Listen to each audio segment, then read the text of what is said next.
This evening we conclude the inaugural year of UTC College of Engineering and Computer Science Speaker Series. So this effort has been coordinated by our Assistant Dean, Dr. Lee Yang, who's sitting in the back there, in the middle. Over the past year, she has brought in people from the local industry as well as researchers throughout the country to give you some research aspects of current topics, as well as the soft skills that would be necessary and helpful for our students. So I believe it has been very helpful and beneficial for both our students and faculty. So I want to thank you for doing that. So let's give her a round of applause. I can't think of a better way of wrapping up this successful speaker series than having Mr. Tom Klein, who is the speaker for tonight. Mr. Klein's accomplishments as a pharmaceutical industry leader are matched only by his commitment to service to others. He represents all that is best about this college and the university, as you will hear. We are indeed honored to call him our alumnus and friend. So thank you for being here. In addition to his degree from this university, he earned a master's degree in industrial engineering from the University of Missouri and hold an honorary Doctor of Laws degree from St. Joseph's College. 51 years ago, Mr. Klein was where many of you are here today, preparing for graduation and wondering what the future holds. That was a significant time in the life of our nation, and the choices that he made while at the university influenced not only his life, but also many others, as you will hear. In 1966, Mr. Klein earned a degree in industrial engineering from this university, where he had served as the student body president and was a recipient of the university's Alumni Achievement Award. Having chosen to join the Mach Battalion and to serve as a member of U.S. Army upon graduation, Lieutenant Klein was deployed to Vietnam, assigned to the Army Corps of Engineers. As a platoon leader during the war in Vietnam, he was awarded the Bronze Star, the Army Commendation Medal, and the Vietnamese Civil War Medal, which all of them are very, very significant medals, as some of the veterans can attest.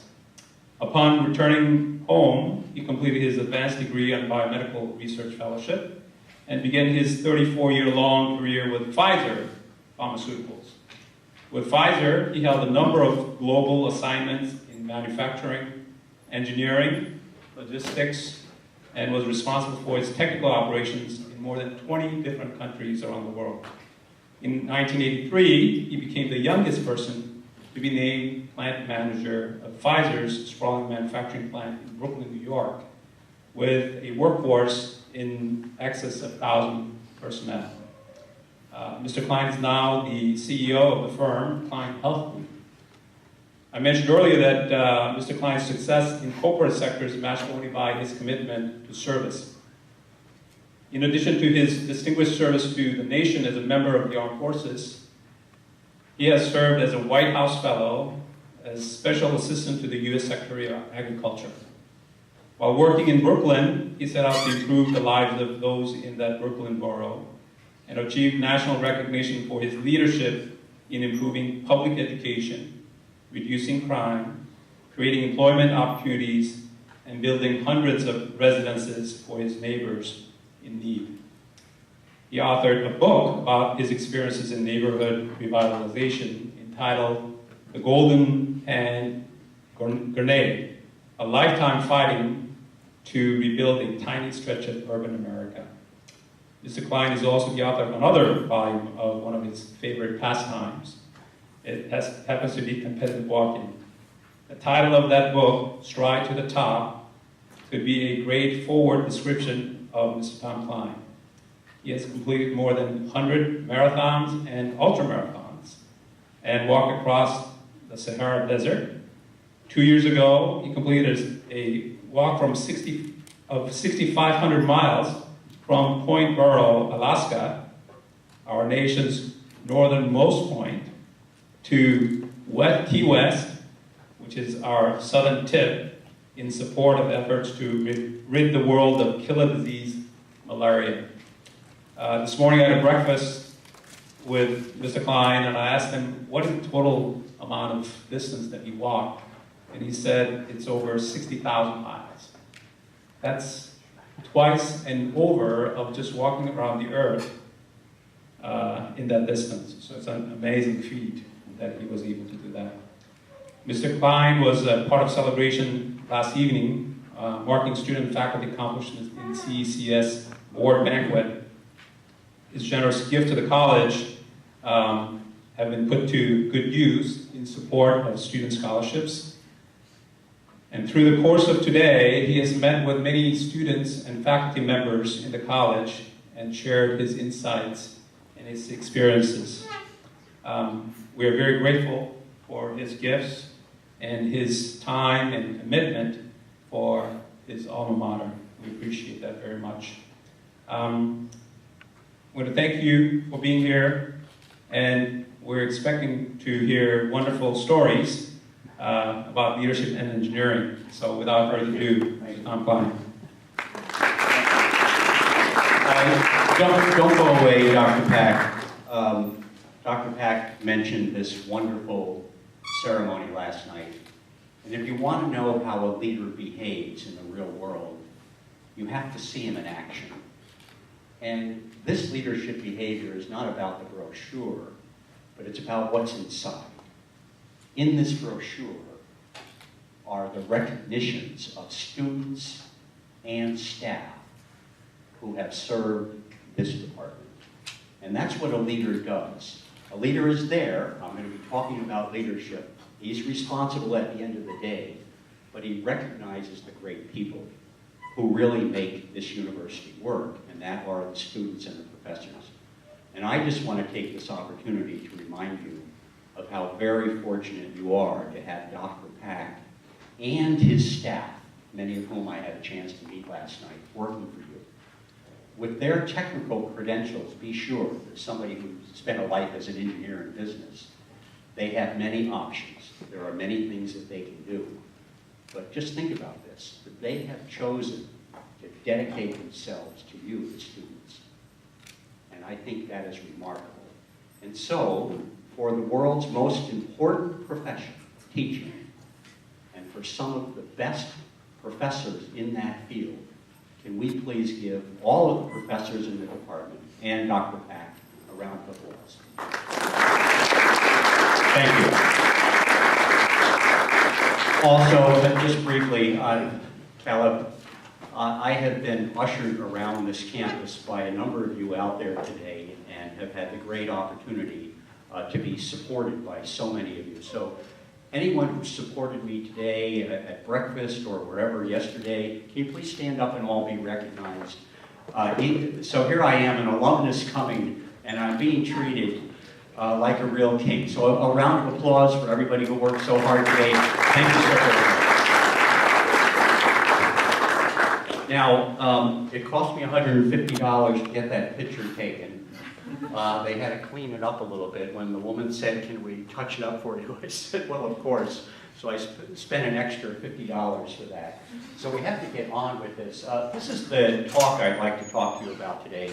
I don't plan to take too long. I hope to have some time for questions. But as you can see there, leadership in engineering and my journey. I'm not going to emphasize the war part too much, but it is part of my journey in leadership, and my foundation for leadership, as I will tell you later, really came from my experiences at UTC.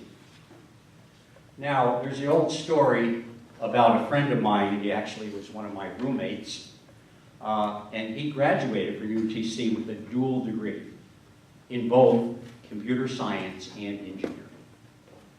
But he died. And when he went to heaven, he met St. Peter. He was very proud of this dual degree, and he was showing him his degree. When St. Peter looked at it, he said, "Boy, I think there's a problem here. You're in the wrong place. What you really got to do is you've got to go down below." Now, my friend didn't live a good life, but he was a great engineer, a great computer scientist. So he went down the road.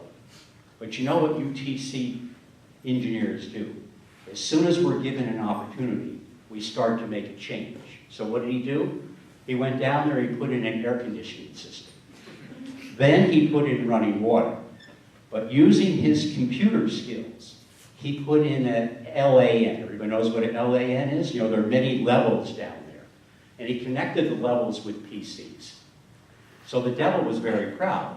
But it wasn't long thereafter that God called the devil. Now, he used to do this every couple of weeks to taunt him, saying to the devil, "Hey, devil, how's it going down there?" This time the devil said, "Well, actually, God, it's going pretty well. We have air conditioning. We have cold running water. And this guy with the dual degree from UTC even put in a LAN to connect all of our networks." God said, "Wait a minute.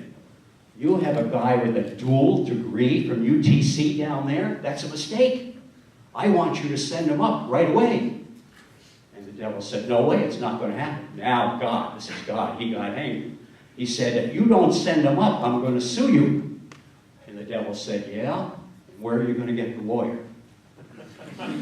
So if there are any lawyers out there, remember, it's a better career to simply be an engineer. These are my objectives this morning. I would like to tell you a little bit about my experiences since I left here, because frankly, as an engineer, at least from my perspective, I've had a fascinating career. But it all started here. And if it hadn't started here, this career would not have been able to have occurred. But secondly,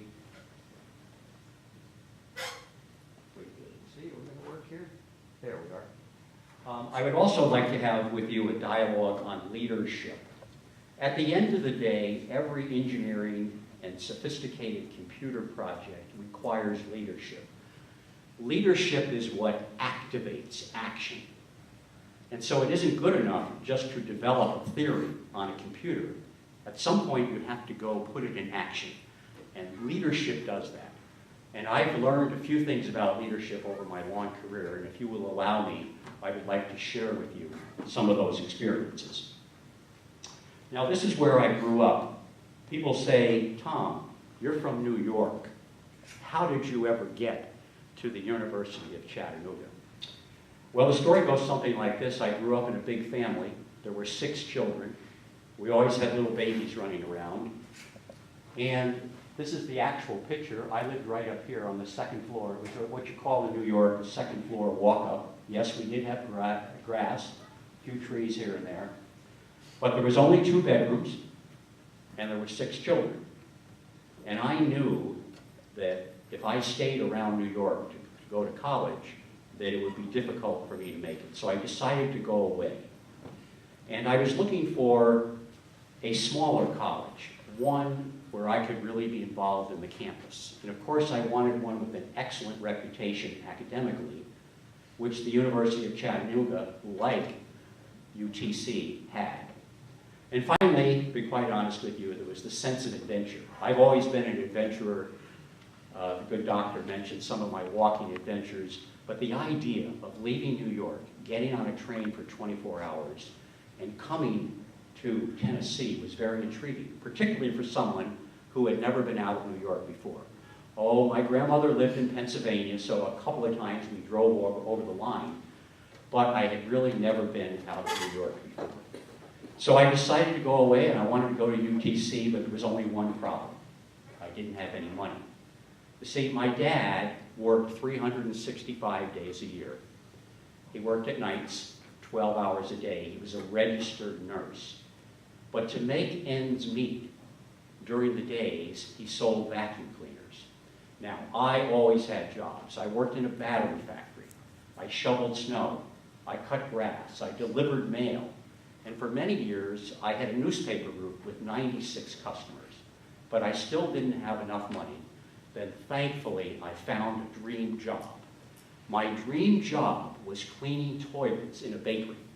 I worked at night, but you see, that gave me enough union money to be able to finally come to UTC. So I made a deal with my dad. I said, "Dad, I'll pay 75%, and you pay 25%. And off I came to UTC. And I took that train. But I said when I landed here, when I stepped off the train, I said to myself, Tom, it is time to grow up. I'm only 18 years old, but now you have to be a man, you have to be a student. And if you're going to make it in your life, you have to do it from here.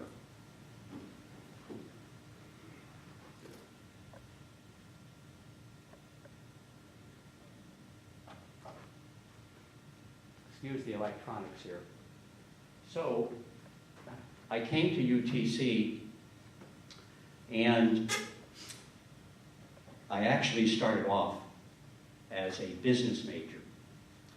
But when I went home for the first Christmas, my dad said to me, you know, you really ought to be an engineer. So I went back to see Dr. Cook. In the brochure last night, there's a scholarship named after Dr. Norbert Cook. And I said, Dr. Cook, you know, in high school, I didn't have a pre-engineering degree. I was really in kind of liberal arts. You know, I studied Latin, Spanish, history, Regents math, but not pre-engineering. But I'd like to be an engineer. And he said, it's not a problem. I will coach you. I said, wow, that's excellent. And I said, but you know, also I see in the curriculum that engineers have to take chemistry. And I didn't have chemistry in high school. And he said, that's not a problem. Go see my friend Dr. Fletcher. There's a Fletcher Hall. So I went to see Dr. Fletcher and said, Dr. Fletcher, I didn't have chemistry. And he said, it's not a problem.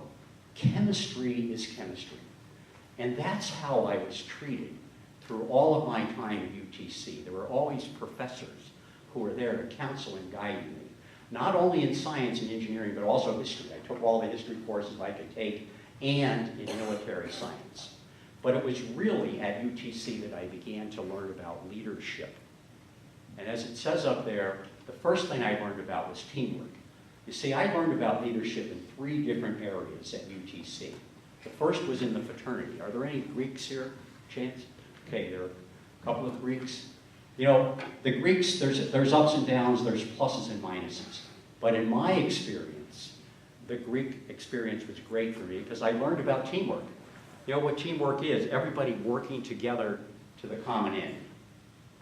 Secondly, I learned about individual responsibility. Every team member has a responsibility. Mine, when I was a pledge, was to shovel the coal for the boiler for the fraternity house, which was on Oak Street. One day in the wintertime, I woke up and I said to myself, well, you know, I'm shoveling coal for these seniors who are living in the fraternity house. And they're the same ones, when they like it, they'll hit me on the butt with their paddle. So I decided not to come in on a couple of cold winter mornings so that they would learn what it was like to be cold.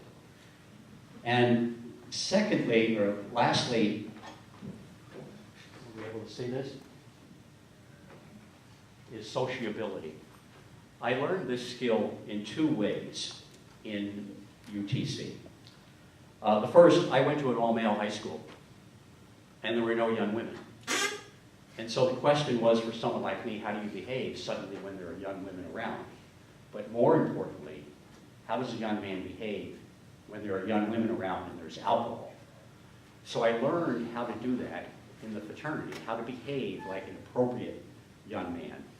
But there was a second area of sociability, and it was this. Maybe some of you are familiar with this. This is the Fairyland Club up in Lookout Mountain. There was an alumnus named Henry Cullum who owned a hardware store in South Pittsburgh. He was an alumnus of the Pi Kappa Alpha fraternity. And the day we pledged, he took all of us up to the Fairyland Club, where he was a member, to begin to teach us the sociability of business meals. And you know that about 50% of all business in the world is transacted over the dinner table. And so when I was there, I called my mom afterwards and I said, Mom, they had a big piece of steak.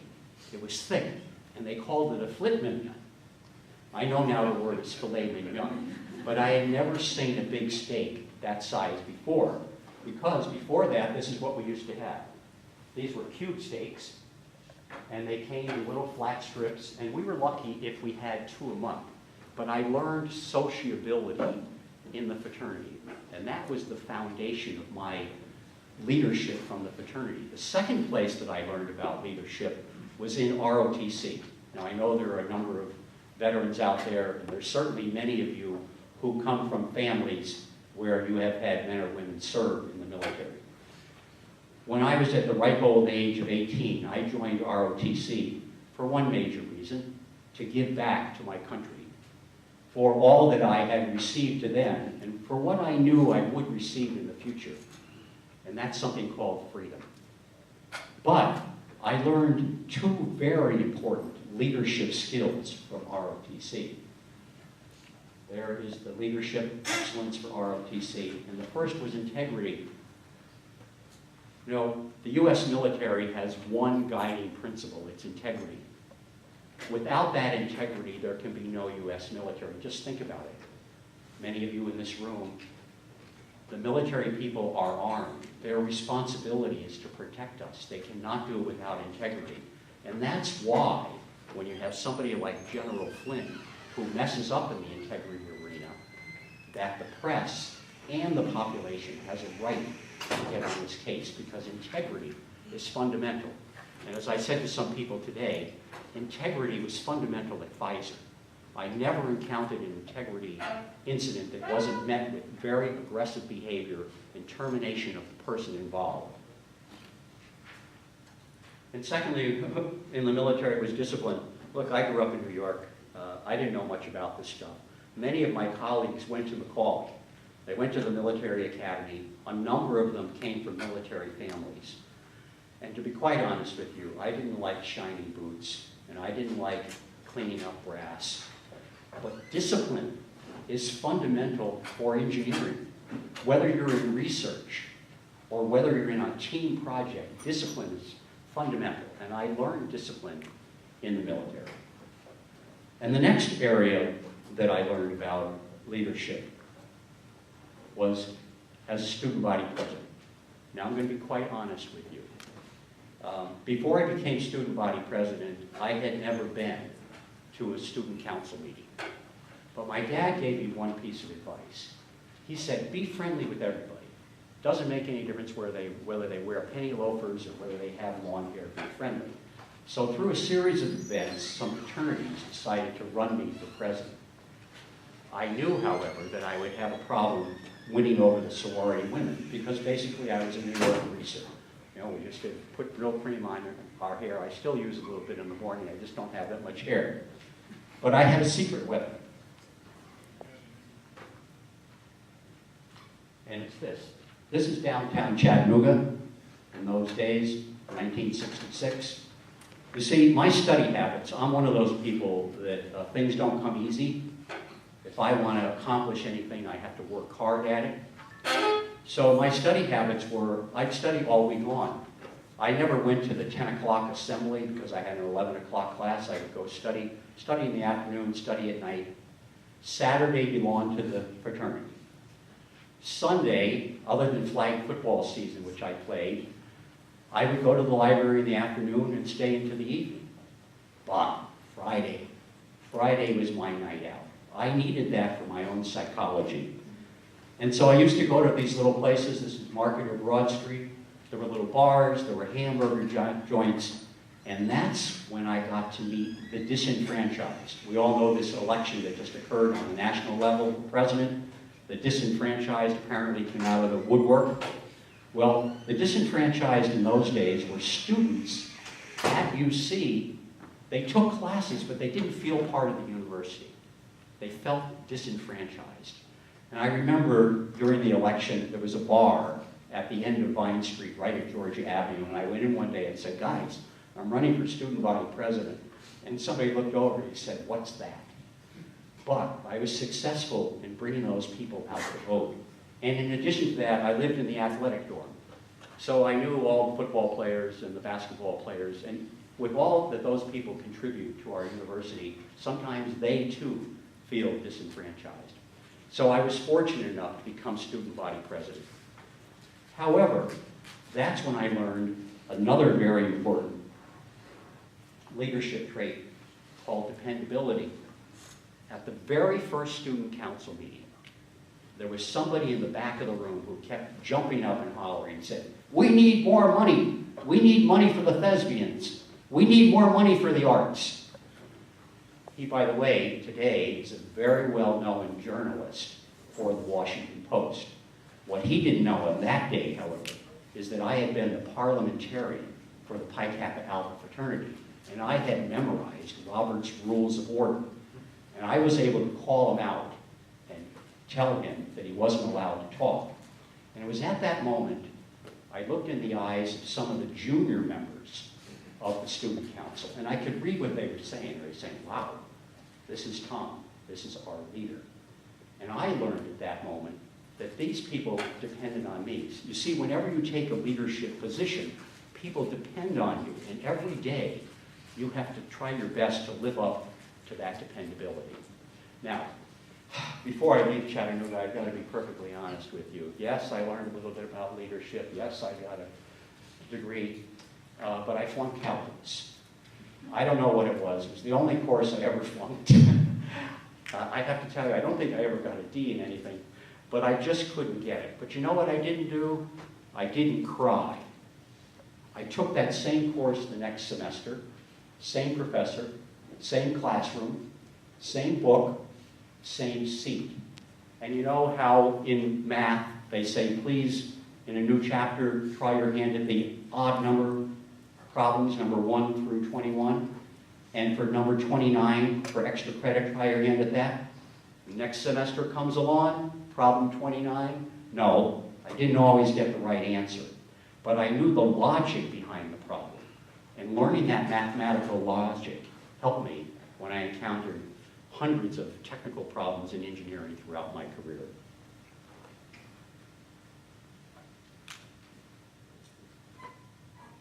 Then I went to the University of Missouri, where I had an opportunity to work on this project. The way I got to Missouri was Dr. Cook, the head of the engineering department, said, Tom, if you want to go to graduate school, go to the University of Missouri where I got my PhD, and I'll get you a fellowship. And that's what I did. And I remember standing in the St. Louis airport, it was snowing, and I had 3 boxes of books and 1 suitcase, and no money in my pocket.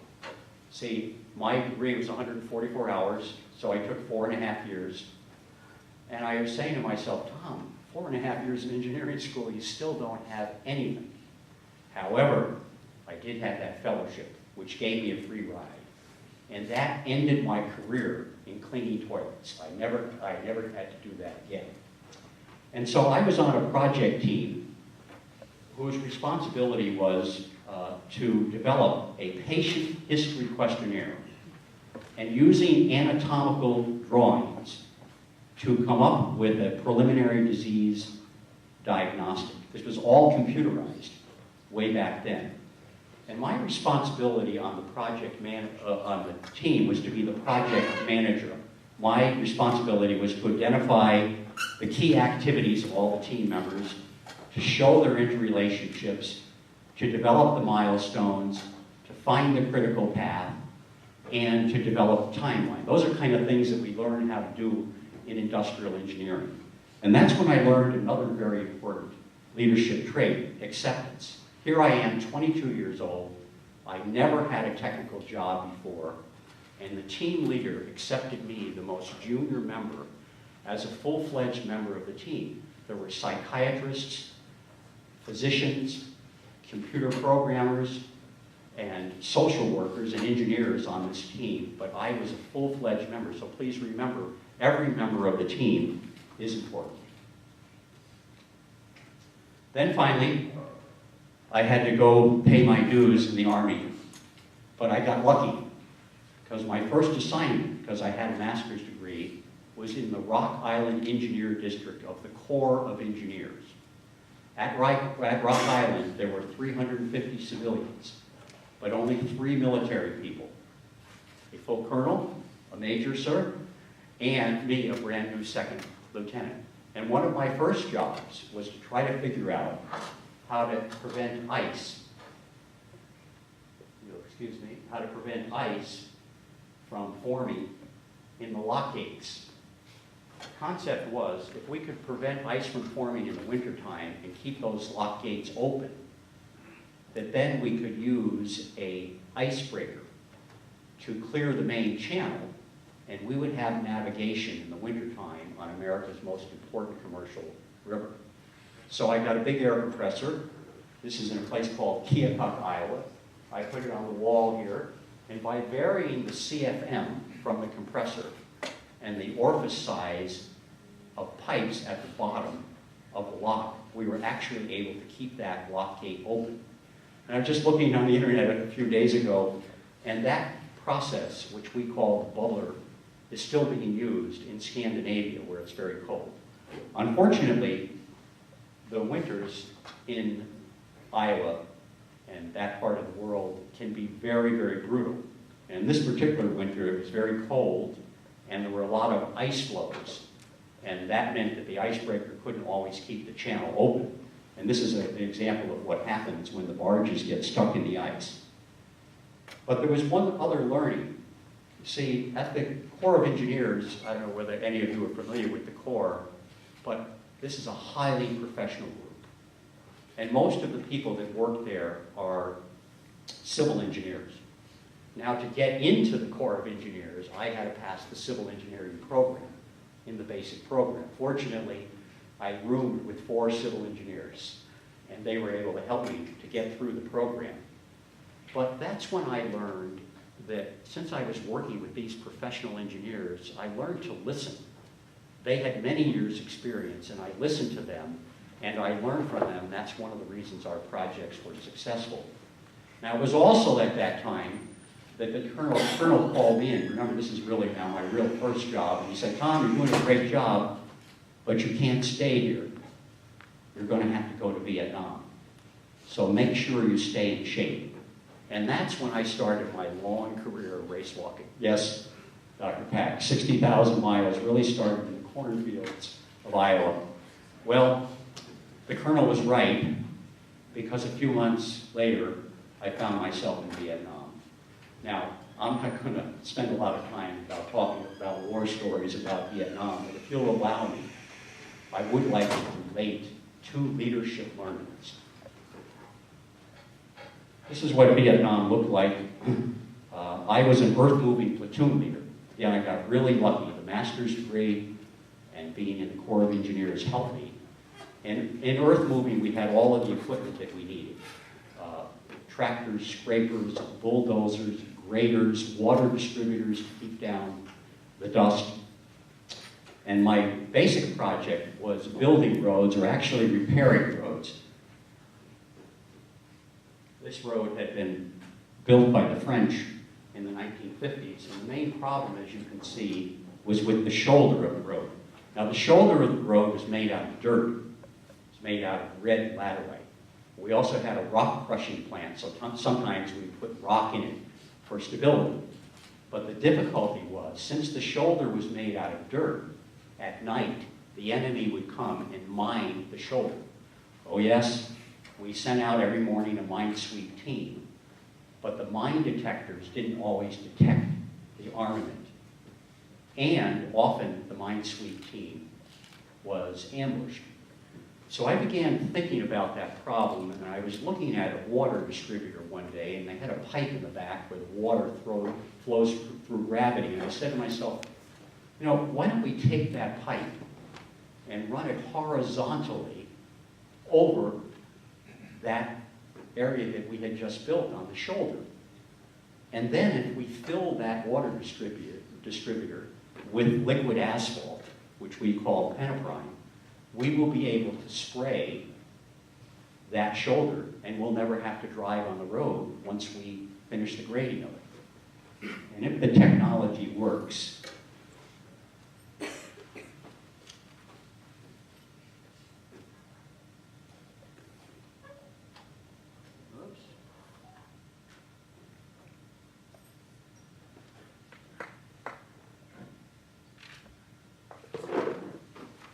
maybe a little technical help.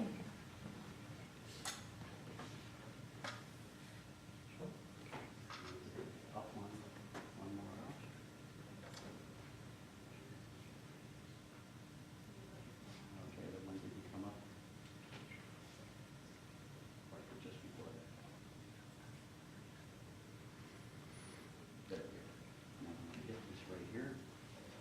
because security was a big problem in this area, being so close to Cambodia. These are films I made in the Before field. their helicopter landed, I had Vietnamese tanks securely hidden in the woods just in case there would be a problem.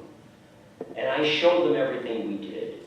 One of my finest accomplishments was to show them a machine that I invented, which allowed us to spray penepride liquid asphalt on the shoulder of the road while running on the roadway. So instead of in the morning having to drive a truck up the shoulder, which was made of dirt and may have had mines, we were able to drive up the center of the road. And this invention was adopted for all engineers throughout Vietnam.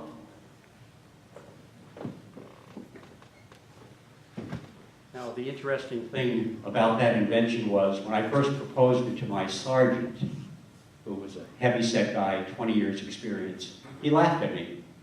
He said, "Sir, that's never going to work. Don't you realize that the viscosity of peneprine is such that you'll never be able to find a pump to pump it?" And he said, "If you think that stuff is going to flow through the same pipe that you put water through, you're crazy." That's when I remembered what Dr. Cook had said to me when I graduated.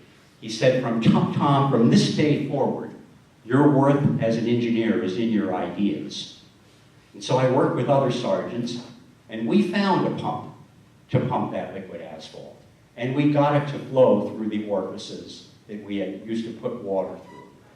So I learned how important ideas are. And you can be sure, for the rest of my career, I never let anyone tell me that my technical ideas weren't feasible. That's probably, oh my gracious, is that my break? That's probably my phone reading. No, I didn't do that on purpose. That's not planned. Now, but there is one other interesting thing about that little anecdote on the road. Not only did my sergeant not want to do it, and I worked with other sergeants to get it done, but the men that you saw in that video, they had flown in to view my road site, and among them was a general. And 2 weeks later, the same group with another general, who was the commanding general of all engineers in Vietnam, were flying over similar road sites to mine. We were right on the Cambodian border, and their helicopter was shot down, and they all died. So life is fleeting. Please remember that. Then I was getting ready to come home, and I was just 5 miles from where I met this young boy. I was in a camp called Quy Nhon, which was in the central part on the South China Sea of the country that used to be called South Vietnam. And on this particular day, I was at this compound. I was officer of the day. Now, the main responsibility of the officer of the day was to be responsible for the reaction force. The reaction force was a group of 30 young men who had been previously identified. And if we were attacked, our role was to load up in the back of a 2.5-ton truck and go to wherever the breach was in the perimeter and try to close the breach. No, it was not a very nice job. But on this particular night, we had a rock concert. This is something we had throughout Vietnam. You bring rock groups in from the Philippines. They flew in by helicopter, and everybody was having a good time. Because I was in charge of the reaction force, I made it a point not to drink any beer that night. And as I reflect upon it, this was one of the few nights in Vietnam that I actually slept with my boots on. But I laid down on the cot, and I closed my eyes, and all of a sudden I heard boom, boom, boom. Now, we used to send rockets out every night, mortars. And there's a distinct sound of the mortar going out because we have to protect our perimeter. But when it's coming in, there's a special whistle to it. And when it's exploding nearby, you know it's there. So I jumped out of bed, and I grabbed my weapon, and I opened the door, and the tank farm was all inflamed. We had 2 big tanks, and they were all burning. So I ran and assembled the reaction force. But I immediately noticed that half of the young men were drunk. So I said to my sergeant, separate out everybody who's not able to fight and load the rest up onto the 2.5-ton truck. So I climbed up on the 2.5 ton, and I'm sitting there, and there were about 15, as I recall. The tank farm had 30 young men. Many of those were already dead. And the Viet Cong had come at us with a force of 100. And I do remember thinking exactly at that moment, Tom, you'll probably never get to see UTC again. When then miraculously I got a radio call that there was an infantry company camped nearby that night, and they would respond. And that's where I knew immediately that I had failed as a leader, because I had failed to anticipate. I know there had been many rock shows. We had had officers of a day there 1,000 nights before me, but it was my responsibility to anticipate. I didn't drink any beer. I should have told those young men not to drink beer, and I didn't. Fortunately for me and them, none of those young men on the reaction force died that night. Unfortunately, 2 young infantrymen did die, but I learned a very valuable lesson. Then finally, it came time to get a job, and I'm going to be quite honest with you, I don't know whether it was a tight job market or not, but I was rejected from the first 9 jobs that I applied for. As a learning experience, for many years I kept the letters. I couldn't figure out what was happening. I had a wonderful degree from UTC. I had a master's degree. I was Tau Beta Pi. And in the military, you know, you get all these medals and ribbons. I had a chest full of all that stuff, and I still got rejected. Then I got lucky. I got a call from a recruiter in the same town where I went to high school. And he said, we received your resume from the Journal of Industrial Engineering. I had sent my journal out for mass distribution. Someone actually picked it up. And he said, have you ever been to Brooklyn? And I said, well, the only time I went to Brooklyn was for a rock and roll show, and I snuck down and I never told my mom about it. He said, well, there's this little company in Brooklyn called Pfizer. At that time, the sales were about $500 million. And he said, they're looking for an industrial engineer. And this is how Brooklyn looked in those days. This is the main plant. There were 28 buildings, 1 million square feet, 5 acres, 1,500 employees, and they were making chemicals and pharmaceuticals. Fortunately, I got the job. And my first job was as an industrial engineer working on capital improvement projects. This is a tablet press. It compresses tablets. Basically, the powder goes in here. Then there's a turret with a series of punches and dies that turns out the tablets. But in those days, the only way that we could get the pharmaceutical preparation into this funnel was by hand. An operator actually took a stainless steel scoop and scooped the powder in. Now, we couldn't aerate it, and we couldn't pump the powder because of the particle size.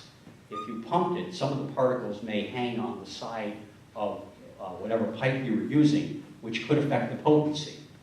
And the excipients that cause tablets to bind together, if you broke up the particle size on those, you wouldn't get the right hardness. So someone came up with the idea of feeding this hopper from the room above.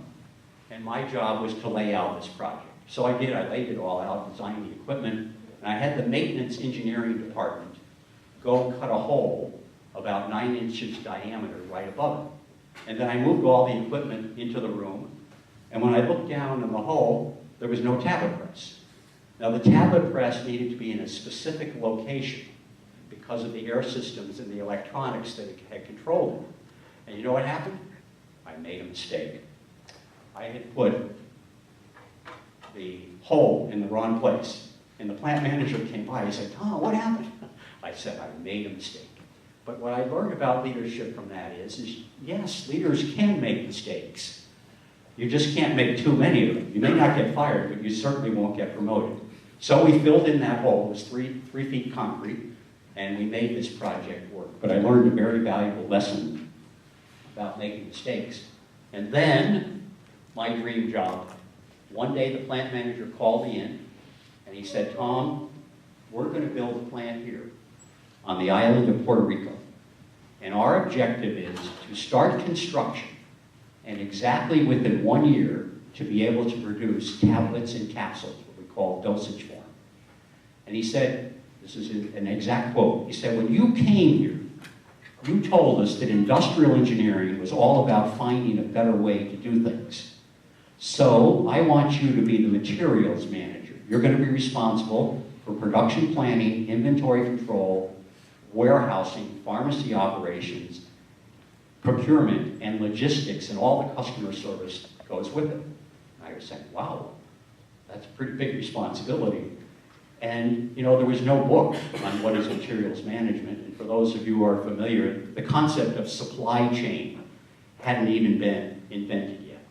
And so that's when I did. I went to Puerto Rico, and I started doing those things, and I learned this very important leadership trait, confidence. I knew nothing about these functions. So I went and studied procurement with the procurement people at Pfizer, and logistics with the logistics people at Pfizer, and moved to Puerto Rico. But another important thing happened in Puerto Rico, is I met two of the most important people in my life. One was my wife, Doris. You see, the engineering department was run by a Bolivian, and he just had to have his own secretary. Now, I mentioned I came from a big family of 6. Well, Doris came from a family of 12. And one day, all the children they had at that time had to migrate from Puerto Rico to Chicago. And when Doris graduated from high school, she came back, and because she was bilingual, the Bolivian manager wanted her as the secretary, and she actually became the first employee of this plant in Pfizer in Barceloneta, Puerto Rico. And of course, I was this young, dapper materials manager, and a romance developed. But the second person that I met was the chairman of the board of Pfizer. His name was Ed Pratt, and he had been in Washington, D.C. in the administration of John F. Kennedy. And he was in the Defense Department with Robert McNamara, and he was one of McNamara's whiz kids. McNamara hired these very intelligent people to be with him in the Defense Department at that time. And on his very first visit, Ed Pratt said, "What's that white strip you have around the whole warehouse? 6 inches on the floor and 6 inches up the wall on all of the warehouses. I had painted a white strip." And I said, "Well, Mr. Pratt, that's my sanitation strip." I said, "You know, dirt and grime accumulate in the corners and walls of warehouses. If you have dirt and grime, you'll have bugs. And if you have bugs, you'll have contaminated product." He said, "That's interesting. Where did you learn how to do that?" And I said, "I learned how to do that in the bakery when I was cleaning toilets." And he got a kick out of that. He said, "Tommy, that's a good idea." And from that day forward, the chairman of the board of Pfizer called me Tommy. Then it came time to leave Puerto Rico, and one day, I was only there 2 years, the plant manager, his boss came to town, and he said, "I'd like to meet you in San Juan for breakfast Sunday morning." And I went to breakfast, and he said, "Tom, we're starting a new business. We bought a company that makes this device," many of you are familiar with it, called CT scanner, tomographic scanners. "These will be the first CT scanners made in the United States, and the US inventor is in Washington, D.C. What we'd like you to do is to be responsible for production, engineering, and field service at this new company. And the inventor has already sold 12 of these units. The problem is he doesn't know how to assemble them repetitively, and that's where you as an IE come in." And he said, "The only problem is you're going to have to leave Puerto Rico and move to Washington, D.C., where the inventor is a professor at the Georgetown Medical School, and you're going to have to set up a new plant in Silver Spring, Maryland." I said, "Wow, sounds like a pretty good opportunity to me." And then he said, "But I have one other thing." And he opened his briefcase, and he pulled out this big, thick application. And he said, "There's a program called the White House Fellows. It's a national leadership program." He said, "It's very competitive. But should you get selected, you get to take a sabbatical for a full year from Pfizer and go work for a member of the president's cabinet in Washington, D.C. And then he would continue. He said, "This is a very complex application. It needs to be in Washington on Friday." This was Sunday. He said, "You need 3 recommendations. I'm going to give you one. My boss, Jim, is going to give you one. And you'll have to get another one." I said, "Great." So I prepared to fill out application. Then I went to Doris. And I said, Doris, how would you like to get married? Fortunately, she said yes. So a couple of weeks later, literally, we got married. We got married on a Sunday, and Monday we moved to Washington, D.C. And Tuesday, I started my new job, which was on the 7th floor basement of the Georgetown Medical School, and my mission was to learn everything I could about the technology of CT scanning so that we could build the units, repair them, and install them. And so I started about doing that when one day I got the call. It was almost 9 months later. It was a pretty heady experience doing this. I was installing these units at prestigious institutions like the Thomas Jefferson Medical Center in Philadelphia and the Yale New Haven Hospital in Connecticut. But the call said, you've been selected as a White House Fellow. And so now came the question of choices. So I went to Dr. Max Hughes, who headed Pfizer Medical Systems, and I said, Max, I've been accepted as a White House Fellow. And he said, yes. And I said, I'm going to accept it. He said, you're going to accept it? Don't you realize this business is the future of Pfizer and how important your job is? And I said, Max, everybody knew that I had applied for the White House Fellows before I took this job.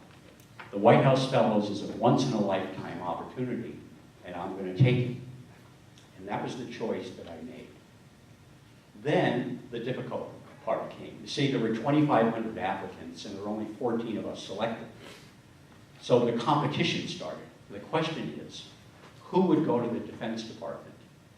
Who would go to the State Department? Who would go to the Treasury Department? People were saying to me, you're from business, you should go to Commerce. But I wanted to go to the Department of Agriculture because I learned something about agriculture when I was in Rock Island, Illinois. And I knew how important it was to the economy. So I went for the interview with the Secretary of Agriculture. His name was Earl Butts, a very distinguished person at the time. And when you walk into his office, out his back window is the White House. And he had this big wooden desk. I sat down, and there was a sign on the desk. And the sign said, there they go. This was all that was on the desk. There they go. I must hurry up and follow them because I am their leader. And then the secretary said, oh, I see, you read my sign. To me, that's the essence of leadership, to be able to follow. However, on that sign, it was like it was divinely inspired. In the right-hand corner was the word Pfizer in the blue oval. And Secretary Butts said, an agricultural salesman from Pfizer gave me that sign many years ago, and I decided to keep it because that is the essence of leadership. Well, divine inspiration, I got selected for the Department of Agriculture. And my responsibility at the Department of Agriculture, I worked on the World Food Program, but I was also the liaison between the Environmental Protection Agency and the USDA on pesticide matters. Now, I could talk about the White House Fellows for a long time to come. I don't have time. I will encourage you to look it up on the internet. One of the other things we did in the White House Fellows was our education program. Twice a week we meet with everybody, the president, the vice president, members of the Senate, people in the arts. We made a few diplomatic missions to Canada. I remember fondly sitting next to René Lévesque, who was the founder of the party Québécois, that wanted to make Quebec independent from Canada. In Algeria, we met with Morcey Boumediene, who was the second president of Algeria and who was one of the freedom fighters who threw the French colonials out of Algeria. And in a place that used to be called Zaire, we met with Mobutu Sese Seko, who was one of the most outspoken black nationalist leaders of the 20th century. But what I'm most proud of in the White House Fellows are my colleagues. And just briefly, here they are. Over here, you can see this is Judy, who became the controller of currency. This is Martin. He was a professor of mechanical engineering, and he became the president of Purdue University. This was Major Wes Clark. You may know him as Lieutenant General Wes Clark, the commander of NATO during the Kosovo War. This is a former Marine, Marsh Carter. He graduated from West Point, joined the Marines. He became the president of the bank and the president of the New York Stock Exchange. And over here somewhere, used to be Commander Blair, but then became Admiral Dennis Blair, commander of the 7th Fleet during 9/11, and President Obama's national security advisor. And here, this guy with the hair at that time, he was from UTC. So it was a wonderful experience. And then it came time to leave the White House Fellows. It was only a year. And I determined that what I learned from that experience most is to stay determined and to stay focused. I didn't know what my future was going to be. The only thing I knew is that I would be leaving the White House Fellows as I was supposed to do in a year and go back, take my leadership experiences back. So I went back to New York, and actually someone saved a budget position for me. Someone said to me, Tom, we thought you wanted to distribute rice to the world for the rest of your life, because I had been kind of one of these compassionate kind of people. I said, no, I really want to work in business. I like the money, and I like the technical challenges. And so they gave me a job in strategic planning. And one day, my boss came to me and said, we're going to buy another X-ray company. This one makes mammography equipment. It's located in California. The president's coming to town tomorrow. We'd like you to go have lunch with him. So I sit down with this guy over lunch, and he says, what do you know about fine focal spot X-ray tube manufacturing? I said, nothing. He said, what do you know about portable high voltage controllers? I said, not very much. He said, have you ever run an operation that manufactures printed circuit boards and motherboards to control electronic equipment? I said, no. And so I went back and I told Doris, well, obviously I got the job. And I said, it must have been because of my blue eyes. But what it really was is I said to him, you know, the essence of technical leadership is not to be the most knowledgeable person in all of those arenas that you manage. In fact, it's the opposite. It's the role of the technical leader to recruit people who know much more about these technologies than he does. And then the principal role of the technical leader is to motivate and retain those persons. So I got that job, and we were building mammography equipment. This is more a modern one. This was in Santa Clara, California, which is just south of San Francisco. And when I arrived, my mechanical team was working on the final design. Basically, the way this unit works is there's a fine focal spot X-ray tube here. That's a small tube that has a tungsten target, but the beam goes through a 90-micron hole.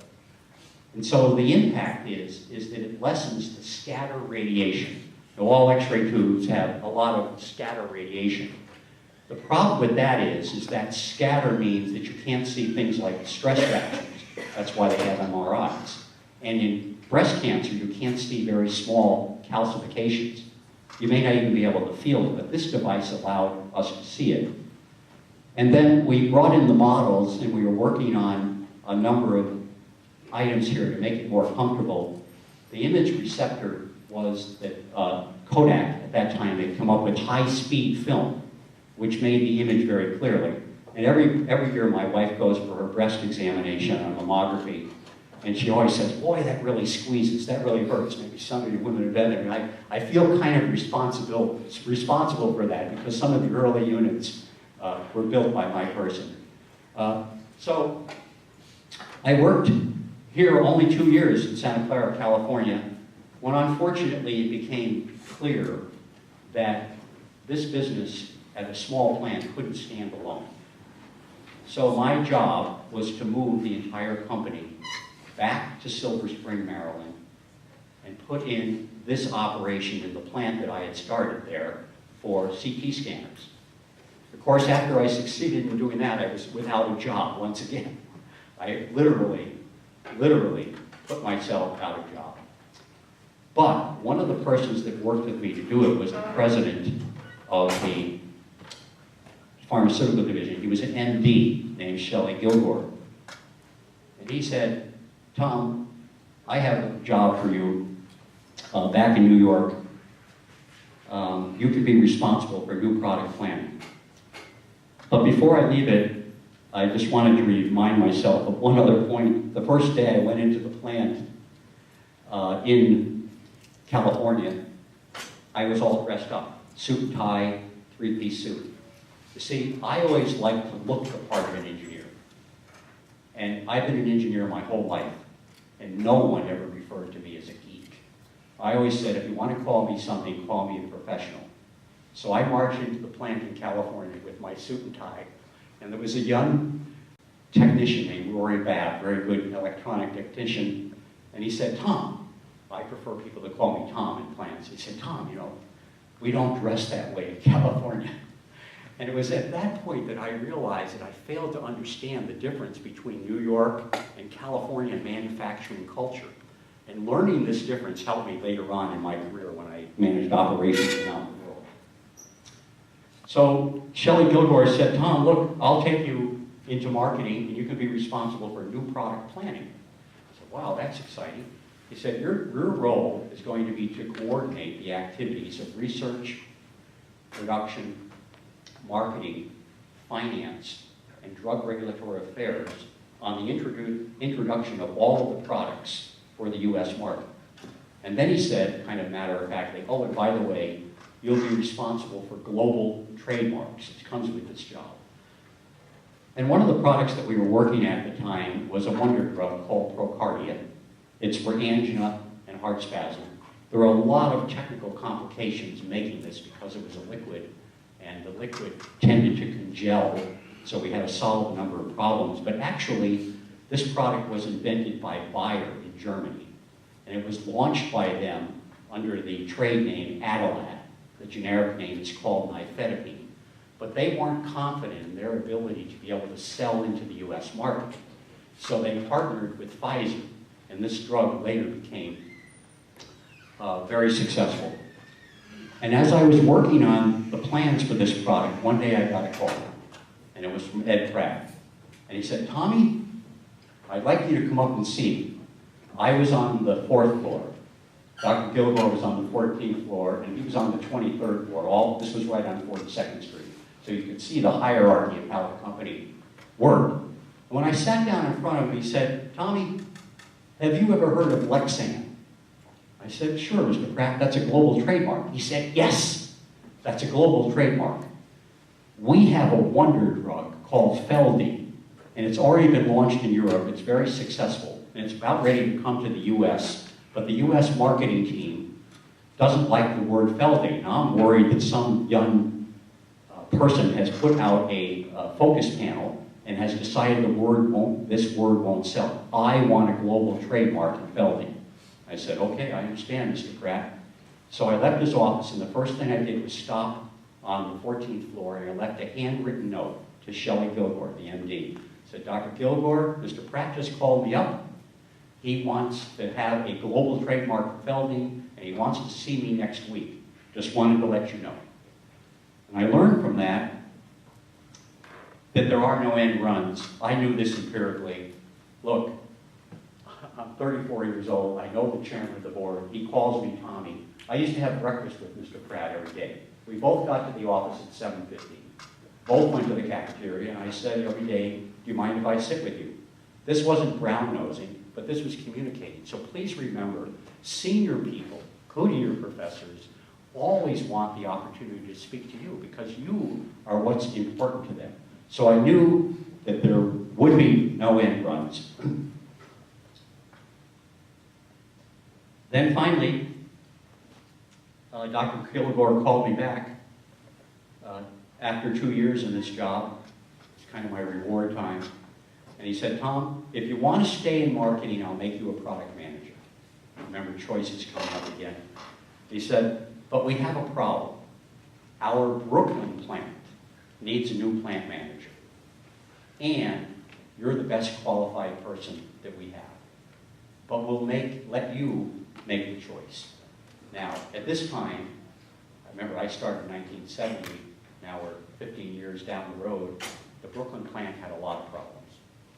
The Quality Control Division wanted to close the plant because of poor quality. The costs were very high. And we had another fundamental problem, communication, is that because this had been a chemical plant, all the managers were chemical engineers, nothing against chemical engineers, but they were all over 50 and they were all white. But the workforce had changed. It was minority, Latin American, Latinos, African Americans, and Asian Americans, and the old management was having trouble communicating with them. And this was in a war zone. This was like Detroit is today. Burnt out buildings, which I'll show you, and high crime rate. So I sat down and thought about that. It would have been nice to go to marketing. But I said, if you want a challenge, go to Brooklyn and deal with the problems. And that's what I did. And this is what it looked like outside of our plant. This is right in front of the plant. Full of garbage, you know, people dumped, and for whatever reason, the city of New York didn't deal with this kind of stuff. And so I sat down and started to deal with the problems facing the plant, quality, cost, communication with different groups of people, when one day I get the phone call again. It's Mr. Brett. He said, Tommy, I'd like you to come see me. So I got it. We had a van from Brooklyn, took about 25 minutes, went over to Manhattan, went up to the 23rd floor, sat down, and he said, Tommy, there must be something a big company can do to deal with the social problems that we face in our inner cities, and I'd like to use the Brooklyn plant as the model, and I want you to be in charge of the program. So I said, sure, Mr. Pratt, I'll do it. Of course, when I got home, I told Doris, look, this job at Brooklyn is so complicated. I can't do the regular job in the daytime. So I'm going to have to be out every night. And I'll be home 8 or 9 o'clock. And she said, well, your children will be in bed, but just make sure you're here on the weekends for them. And so with Mr. Pratt's leadership, that's what we began to do. So we began to try to make a difference in this community. This is what it looked like one day. This is 2 blocks away. These are, as you can see, burnt out buildings. They were all over. I have a great photo record of all of this. But this is right across the plant where the garbage was at. These are new homes. By partnering with a housing group, we built these new homes. The plant is right over here. And they were available to first-time homeowners, which basically meant if you worked for the city of New York, you could afford one of these homes. And they all had basements, so you actually got a 2-family home out of it. And secondly, there were these abandoned buildings. What we discovered in the city of New York, it's cheaper to gut out a stone building than it is to demolish it and build it anew because of the high union construction costs. So we invested $8 million in low-income tax credits and actually converted 490 apartments, which through social groups we basically gave free to the poor so that they would have housing. And this is what the plant looked like. We now had started to clean up, and you might be able to see some of the houses here. I'm going to come back to this issue of the East Gate. This is the back of the plant, so I want to remind you of where the East Gate is at. We were over here where my office was at. So we did a lot on housing, and then there was the issue of education. And we adopted a high school, we had mentoring programs, but it still wasn't enough. Now please, don't let anybody tell you that education in the inner city today is good. There's been some improvements, but it's terrible, and it doesn't compare to education in the white communities. So one day I got a visit from a couple of entrepreneurs, and the entrepreneurs had made a lot of money investing Pfizer's pension funds. And they wanted to set up a new school, but it had to be public, and they wanted to do it in this neighborhood so that they could service the Latino and black students of this neighborhood. And they said, Tom, we have all the approvals, all we need is a building. And so my office was here. This is the original headquarters of Pfizer. We moved in 1952 to Manhattan. And I said, I'll give you this. And they said, you're going to give us the whole building? I said, yes, I think I can convince Pfizer to do that. So I called up my boss, said, John, you know, I've got these entrepreneurs, a really chance to do something in education. And he said, you don't want a bunch of kids running around your plant, do you? And I said, well, you know, I'll have to think about it. So I hung up, but I was also chairman of the Brooklyn Chamber of Commerce. Now, Brooklyn's a big place. There's 4 million people. The chamber had 400 members. And I was fortunate to have some good colleagues. One of the colleagues who worked with me was the chairman of the Brooklyn Union Gas Company, Gene Lundy.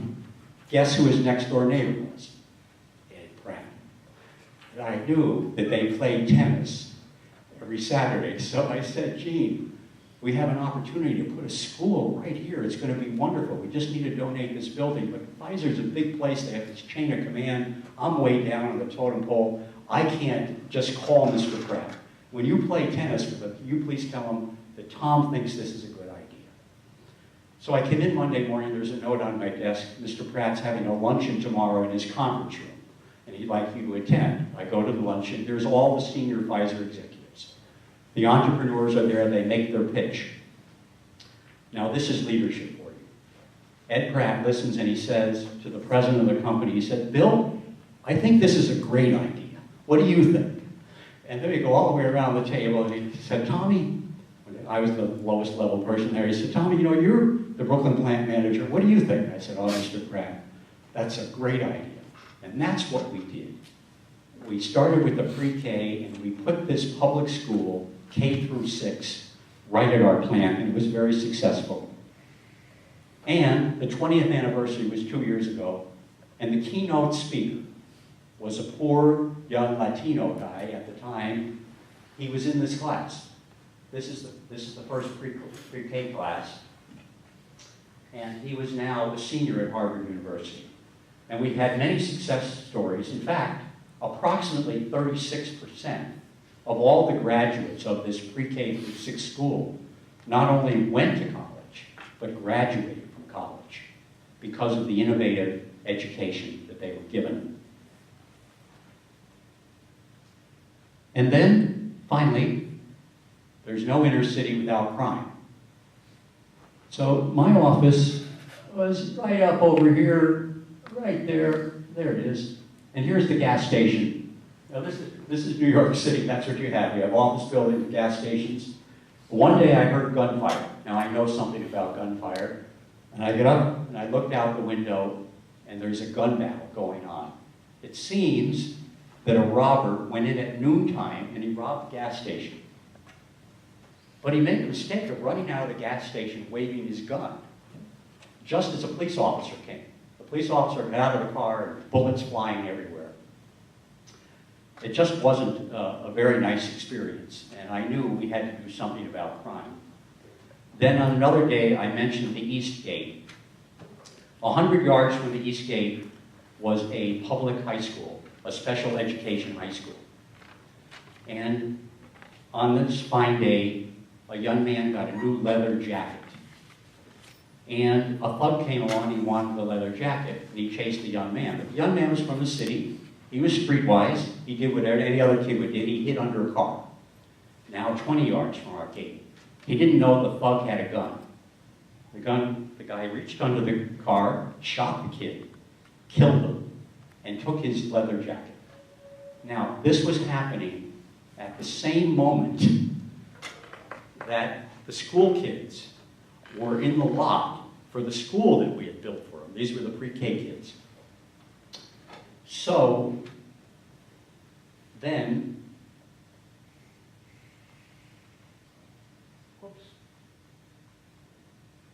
I made one of my famous mistakes. Excuse me, like I'm doing here on this device. My famous mistake was, my error was, I stayed at the Brooklyn plant too late one night. It was only 6 o'clock, but it was winter time, and it was already dark in December.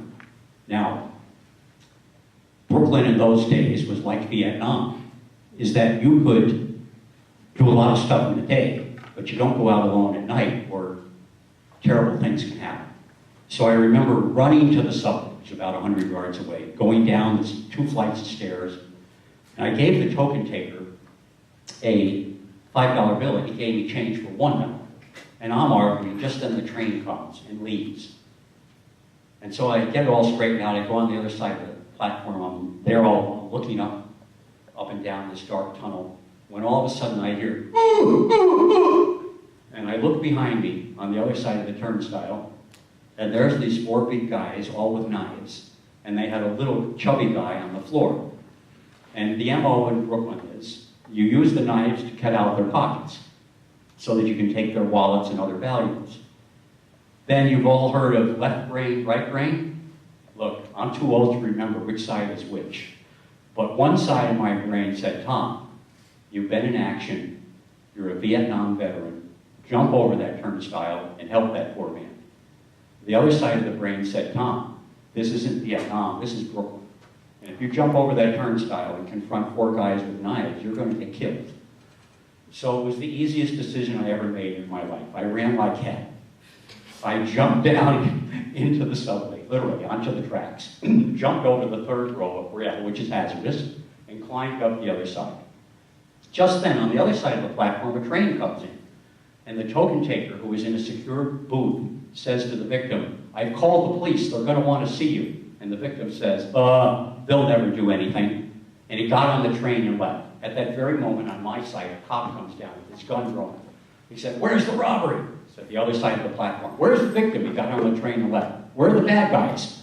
They ran off the other side out onto the street. And he said, who are you? And I said, I'm Tom Klein, I'm a UTC graduate, and I'm mad as hell. Well, I may have not said those exact words, but I said something like that. So the next day, I summoned the heads, the Brooklyn heads of the NYPD, the transit police, and the housing police. We had 3 police organizations in New York at that time. You see, I had the power to do that because not only was Pfizer the largest manufacturing employer in Brooklyn, but with its 2,500 employees in New York, we were the largest manufacturing employer in the entire city of New York. So I said, guys, I was almost mugged last night. What we can do? And there was Detective Jacobson McHugh. They said, well, we could put in a closed-circuit camera system. I said, boy, that sounds good. He said, there's only one in the entire city of New York at that time. It's at Times Square, which has a lot of volume, and it's experimental. And I said, let's do it. He said, there's a problem. We'll never get the city of New York to put the money in because there isn't enough volume at this station in Brooklyn. I said, I'll pay for it. He said, you'll pay for it? I said, well, I'll get Pfizer to pay for it. How much is it going to cost? He said, $20,000. I said, we'll do it. So that's what we did. We put in those security cameras, 4 of them, mirrors. We built an off-hours waiting area, all this kind of stuff. And we were going to have a big opening ceremony. You see, because this was only the 2nd camera in the city of New York, but it's the first put in by a private company. And along comes Detective Jacobson McHugh and says, Tom, we've got a problem. We don't have any officers to be sitting in front of TV monitors. All of our officers have to be on the trains catching criminals. Then I remember Norbert Cook again, ideas. And it just came to me. I said to him, look, okay, we have a 24-hour guards desk, which is 100 yards from the subway station. Why don't we run a hot wire? This is before Bluetooth. We'll run a hot wire from those cameras to our guards desk. Our guards will monitor the cameras on the public subway, and you give us a hotline. If they see anything, they'll call you, the police, and you guys can respond. And that's what we did. And it was just, yeah, thank you. And it was just 2 weeks later where a young man came down to the subway and there was a young woman sitting at the far end of the platform, and he took out a knife and he robbed, but he made a mistake of running in front of our camera system, and we blew up his picture, and the police said, "We know him, he's out on parole." And I called my friend, the district attorney. He said, "Tom, if you have him on tape, he'll plead guilty." And he got 14 years. And since that time, we've caught a lot of criminals on that system. And if you ever have a chance to see the film, The Cooperation, Michael Moore, I have a cameo performance in that. Well, I was in Brooklyn 13 years. It was a long run. I had a couple of job opportunities. They wanted me to run a business, but then the British bought it, and I didn't want to go with the British. I had a chance to be the country manager of Venezuela, but I had 2 small girls. We didn't want to take them to Venezuela. So I went back to New York, and I got a very good job. This is Rudy Giuliani when he came for the opening. These are the entrepreneurs. Oh my gracious, what happened to my hair? It's long gone since the White House Fellows.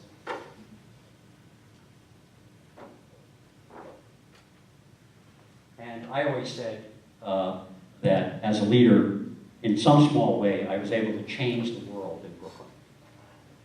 And then I got promoted. They called me a vice president. I had a little office. Fortunately, I had a window and very expensive drapes. One day I decided to open the drapes. You know, it was on the other side. There was a window, but there was a brick wall. Because in New York, you know, they build these buildings very close. So I was responsible for supply chain planning for the United States. Then later we combined the United States and international manufacturing, and I was supply chain around the world. And one day my boss said to me, "Tom, you know, you did some innovative things in Brooklyn with aseptic clean rooms, sterile manufacturing. I'd like you to set up a global team." And we had locations that were pretty exotic, Istanbul, across the United States. We had a smaller plant in Cairo, a couple in South America, Italy and France, and I began dealing with best practice in aseptic management by assembling some of the smartest people in the world in water systems and closed-loop sterile systems and so forth. Then we acquired the Warner Lambert Company. It was a $111 billion, that's right, billion-dollar company. And we had all these duplicate operations. So I was asked then, as part of supply chain management, to take on procurement. We had 90 plants. And to set up a global organization, everybody reporting to me, to optimize procurement, make sure the contracts were all in the right place. Then there was logistics. Warner Lambert had logistics sites all over the world. So did Pfizer. Our main sites, we had 3 in the United States. All of Europe was handled out of Brussels. Panama handled Latin America, and Hong Kong handled Asia. And Warner Lambert had a lot of outsourced logistics. So they asked me to put that all together in one global team. So I became the new Pfizer logistics czar. But Pfizer had one rule, that when we combined with Warner Lambert, they said, we're going to select the best executive for each position. So one day I got the call and said, we're giving supply chain per se, that is the planning, to a Warner Lambert executive. I had worked with her on the launch of Lipitor, and she was excellent. We had good work. Today, Kirsten Lund-Jorgensen is still there. Now she's the executive vice president of Pfizer's global supply organization. So it worked out. Pfizer made the right decision. Then there was one loose end in contract manufacturing. Warner Lambert didn't make all of their products. And so we made most of ours, but we had these contractors around the world that we needed to bring together. And so I headed up that organization as well. One day I woke up and I had direct reporting relationships in all these countries with a total budget of $3 billion a year. That's when I met this guy. I'm a participative manager. I believe in teamwork, but when I see this picture, it reminds me that often leadership isn't that easy. You have to be tough and aggressive. And when I'm running operations around the world, there are problems, and the way it worked, delegate. But when the problem couldn't be solved, they got Mr. Klein. Not because Mr. Klein was smart, but because Mr. Klein knew one thing. There is a solution to every technical problem. And it's the technical leader's responsibility to gather together the right people to solve that problem. And it's his responsibility to be the catalyst to get them to regurgitate the answers. So we had a number of problems. This is the toughness. One is diflucan. We went on back order. It's for AIDS, cryptococcal meningitis, because we couldn't make the bottles. So I went to the glass plant. Our procurement people are arguing back and forth. It's not our problem, it's your problem. And finally I said to the president of the company, time out.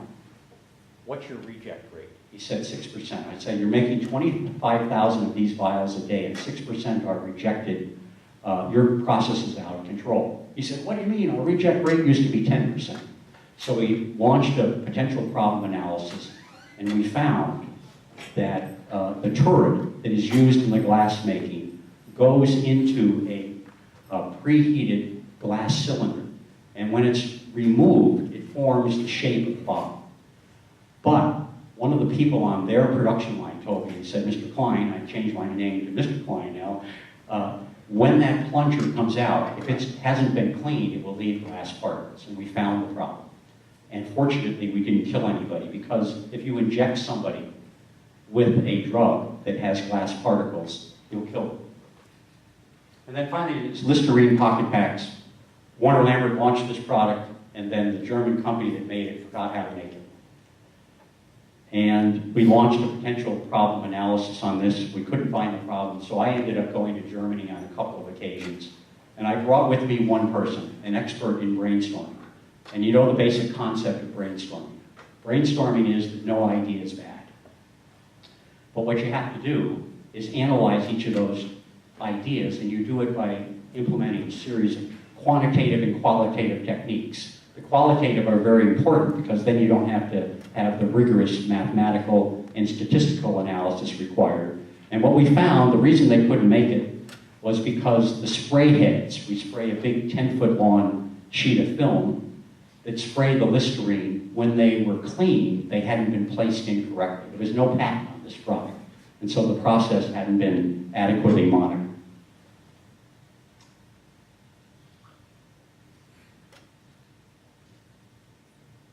There we go. Someone said to me one time, what's the most important leadership skill? And I began thinking about this, my career at Pfizer, meeting my wife in Puerto Rico, being blessed to be a White House fellow. And on the last several years when I was traveling the world with people reporting to me all over, I had the opportunity to meet, to know, and to love people of different cultures. And so I've determined the most important skill of a leader is to give back. And just to wind up then, one other guarantee. That if you do continue your technical studies, if you adopt some of these leadership traits, and if you do give back, first to your families, next to your colleagues and your communities, and finally to those in need around the world, when it comes time to your go to heaven, I don't know who you're going to meet. That depends on your religious perspective. But whomever comes out to meet you, they're going to say, come on home, boy. Thank you.